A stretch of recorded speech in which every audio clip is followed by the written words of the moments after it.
Good morning everyone. देखिए कई सारे लोग हैं जो कि कंफ्यूज हो रहे हैं फिर से कि मैम आपकी जो कैलेंडर है उसमें हमें कुछ समझ नहीं आ रहा है क्योंकि वो नए हैं। तो देखिए कैलेंडर बहुत ही आसान है समझना। ऊपर आपको सिर्फ वो चीज़ें लिखी हुई हैं जिन पर हमें काम करना है और एक साइड में मंथ्स लिखे हुए हैं और बीच के जो कॉलम्स हैं उनमें लिखी हुई हैं डेट्स, किस में हमें अवॉइड करना है और किस में हमें करना है। सबसे नीचे लिखा है उत्तरायण और दक्षिणायन और एक पूर्णमासी से 48 घंटे पहले वाली डेट, उन तीनों में क्या क्या काम करना है वो लिखा हुआ है।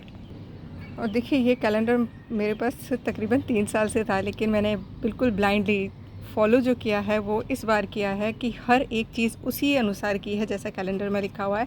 और यकीनन मेरे टेरेस पर बहुत ही अच्छे रिजल्ट्स हैं जो कि रेगुलर आप लोगों के साथ शेयर कर रही हूँ कि मेरे यहाँ पर ना सिर्फ पौधे हेल्दी रहे बल्कि मुझे इतनी शानदार इस बार फ्लावरिंग मिली है कि कहते हैं ना दिल खुश हो जाना। और ये सिर्फ कमाल हुआ है, एक तो मैंने कैलेंडर फॉलो किया है, उसके अकॉर्डिंग सारा काम किया है। दूसरा मैंने जैविक तरीका अपना रही हूँ और काफ़ी टाइम से आप लोगों के साथ शेयर कर रही हूँ उसी की वजह से। अब मैं आपको आज एक टिप दे देती हूँ। कई लोगों की क्वेरी है कि मैम इस टाइम पर गार्डन में पानी कैसे लगाना है। तो देखिए क्योंकि मिट्टी गीली रहेगी और नेचुरल है, हम लोगों ने जिस तरीके से, अगर आपने मेरी तरीके से पॉट फिल किया है तो उसकी वजह से पॉट के अंदर बहुत ज़्यादा नमी बनी हुई रहती है। तो अगर आप ओवर वाटरिंग करेंगे तो डेफ़िनेटली आपके पौधे मर सकते हैं। पहले साल मेरे साथ हुआ था ऐसा, कई पौधे मेरे ख़राब हो गए थे ओवर वाटरिंग की वजह से, क्योंकि मैं रोज़ ही अपने प्लांट्स में पानी दे देती थी। लेकिन अभी मैं पानी डेली मिट्टी में नहीं डाल रही हूँ, लेकिन हाँ एक हल्का सा स्प्रे पूरे पौधों पे कर देती हूँ। रीज़न उसके पीछे कि इस टाइम पर देखिए स्पाइडर माइट्स का बहुत अटैक होता है, मिलीबग्स का बहुत अटैक होता है, एफिड्स का बहुत अटैक होता है। तो अगर हम एक पानी स्प्रे कर देते हैं ना तो आपके पौधे धुल जाते हैं। और नेचुरल है, पौधा जब धुल जाता है तो फोटोसिंथेसिस अच्छा होता है, फोटोसिंथेसिस अच्छा होता है तो पौधा अपना भोजन बहुत अच्छे से बनाता है।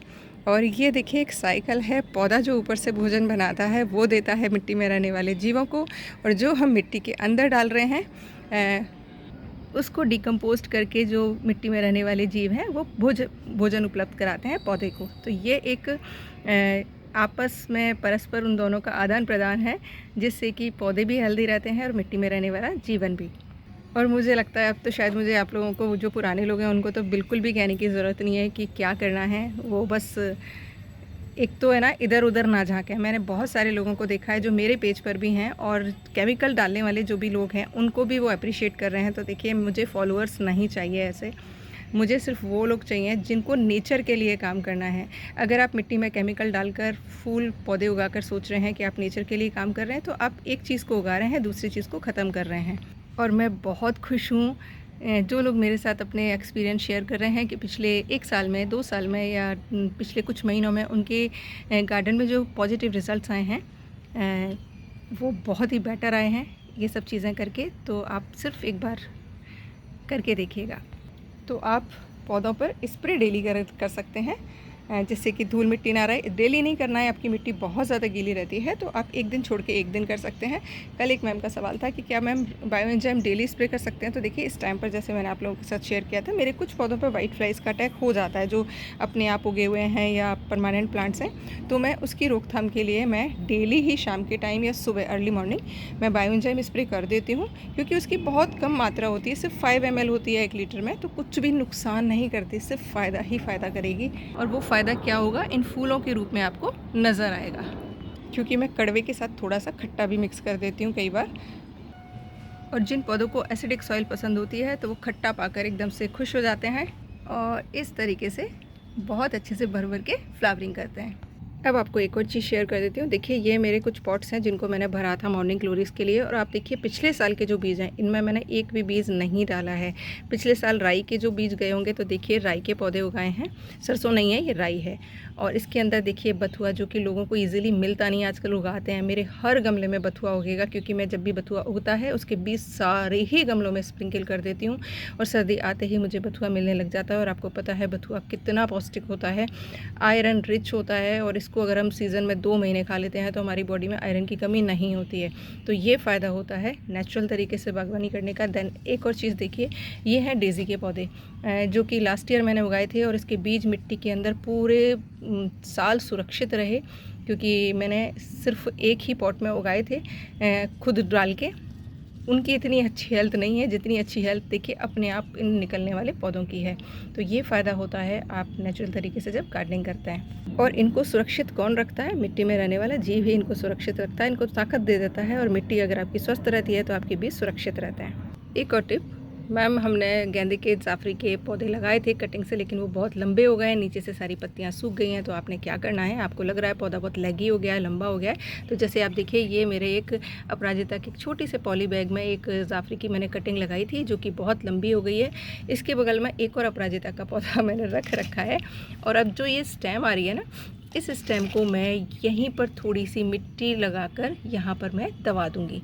उससे क्या होगा, यहाँ पर रूट तोड़ नहीं रही हूँ मैं इसको, अभी यहीं पर दबा के हल्का सा यहाँ पर मिट्टी चढ़ा दूँगी, जिससे क्या होगा 4 से 5 दिन के अंदर यहाँ पर रूट्स डेवलप हो जाएंगी। फिर मैं यहाँ से इसको कट कर दूँगी और ये पौधा छोटे सा ही आपके साथ में मतलब आपके यहाँ पर तैयार हो जाएगा, जिसमें बहुत अच्छी फ्लावरिंग होगी।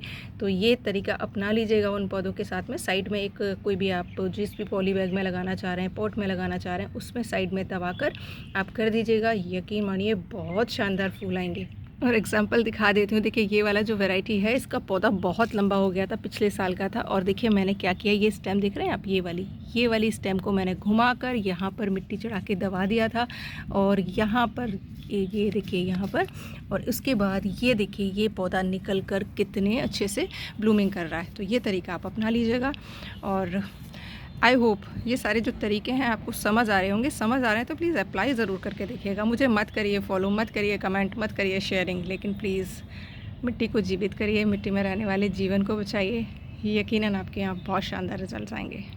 और देखिए मैं तो कहीं जाती हूँ ना, मैं तो जड़ी बूटियाँ ढूंढती रहती हूँ। मैं जब नीम करौली बाबा आश्रम गई थी नैनीताल में, तो वहाँ बीच में रास्ते में जंगल में मैं 3-4 जड़ी बूटियाँ उठाकर लाई थी, तोड़ मतलब ज़मीन में से उखाड़ कर लाई थी, जिसमें से एक थी ये काकजंगा, जो कि ब्लड प्यूरीफाई करती है ज़बरदस्त तरीके से। इसके डिटेल वीडियो मैं दूसरे अपने पेज पे शेयर करूँगी। और ये मैं लेकर तो इसलिए आई थी क्योंकि इसके मुझे फूल बहुत सुंदर लग रहे थे। तो मुझे लगा यार है इसकी तरह है, बड़ी सुंदर सी है, फूल आ रहे हैं, बड़ी खूबसूरत लग रही है।